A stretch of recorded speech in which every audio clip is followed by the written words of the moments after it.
Subong adlaw maluto kita kapaklay nga tambo. Butangan naton sang baboy nga subak. Kag ginamos kag butangan pagid sang gata. Perte ka namit kung inyo matilawan mga idol. Tapusan nyo akong video para magka-idea kamo kung paano maghimo or paano magluto sini nga paklay nga tambo.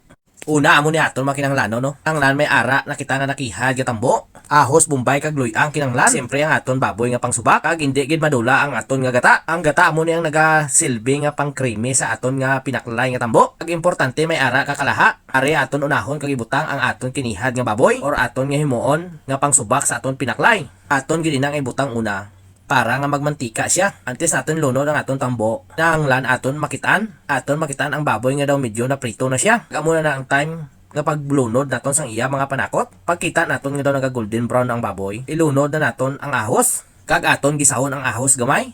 Kag siyempre pagkita mo nga pwede na aton na nga ilunod ang aton nga luya. So pagkatapos ang luya, ilunod man naton ang aton nga Bombay. So ulato-lato naton nga medyo maluto na ang aton ahos kag Bombay. Kag balaan mo nga medyo luto na, imo na nga haluon sa baboy. Kag karon ari na ginbutang na ginman naton ang aton nga Bombay. Dugay maluto ina kag aton ang ihaluon sa aton baboy. Kag karon inyo nakitaan nga ako na ginhalo kag aton nga pabayan hasta nga maluto ang Bombay. Kag aton gali shout out ang akon nga kusinera. Ari subong kahupod ko ang akon kusinera sa akong tupad. An-awon ta karon kong manamit ang paklay nga iya ginuto.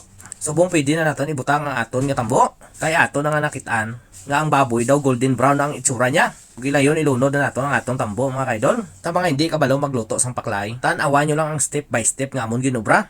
Kag inyo gid nga iluga. Sigurado ako manamit mang inyo luto kung inyo laging sunod ang instruction kung paano kayo magluto sang pinaklay nga tambo. Kag ari na daw mahamot-hamot na nga imo simutan ang tambo. Lato-laton talang dugay-dugay. Ato na nga butangan sang gata. Kag medyo pabukalan gamay para maghumok pagid ang aton nga tambo. Kag ari na aton gata. Kinahanglan halo-haloon tanay aton gata antes ibutang dire.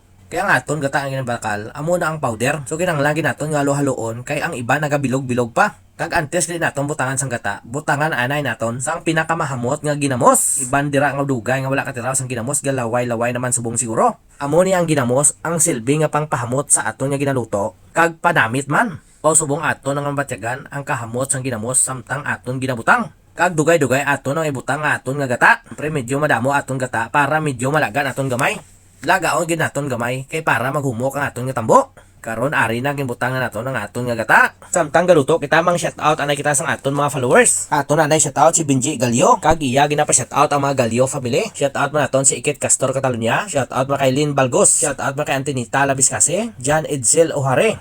Alin Ortiga Tokuyo. Shout out man kay Paspis Sangatria. Shout out man kay Rosa Saluntaw. Albert Noy Lorino. Nympha Centenniales. Lilian Bugnot. Elma Sibanyes Balad, kag kay Edita Reyes Ohare, shout out mo kay Elma Pariha, Rodian Soriano, Kinalin Lastimoso, Hilbert Kalubayan, Lilia Badana, shout out mo kay White Sar, Typin Anmlap, kag sa tanan nga nagapa shout out, madamo gyud salamat sa iyo tanan sa adlaw nga pag-comment sa akon mga video. Subong ato nga tilawan ang ginluto sa aton nga best friend. Kung diin ginatawag nga tambo nga paklay, may ara ginamos sa gata, kag ginsubakan sang baboy. Grabe, 99.9% ang kanamiton. Salamat yet.